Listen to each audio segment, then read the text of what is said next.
돼지 구제역이 좀처럼 근절되지 않는 이유가 부적합한 백신 때문이었던 것으로 밝혀졌습니다. 네, 정부는 지금까지 사육 농가의 잘못을 되풀이해 왔는데 정부가 준 백신을 믿었던 농가들만 억울하게 됐습니다. 고한석 기자가 보도합니다. 세계 구제역 표준 연구소인 영국의 퍼브라이트 연구소가 우리 검역 당국에 보고서를 보내왔습니다. 지난해 12월 충북 진천에서 발생한 구제역 바이러스와 우리나라가 2011년부터 접종해온 오마니사형 백신과의 상관성을 분석한 겁니다.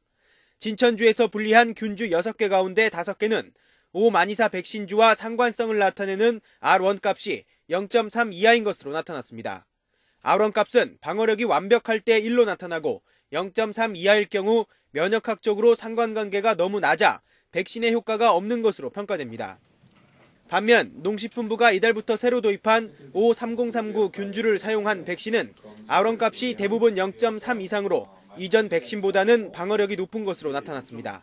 우선 발생 지역에서는 현재와 같은 긴급 도입된 O1 마니사와 O3039가 혼합된 O형 단가 백신을 긴급 접종을 지속적으로 실시하는 걸로.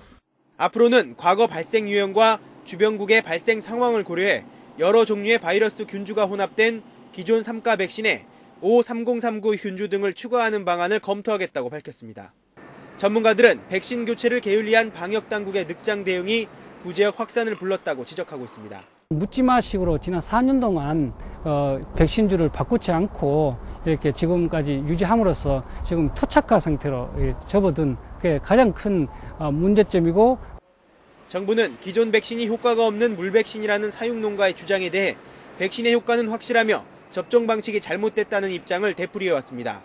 하지만 기존 백신의 문제가 드러난 만큼 백신 미접종에 대해 과태료를 부과하거나 매몰 처분 보상금을 삭감하는 과정에서 농가의 반발이 커질 것으로 예상됩니다. YTN 고한석입니다.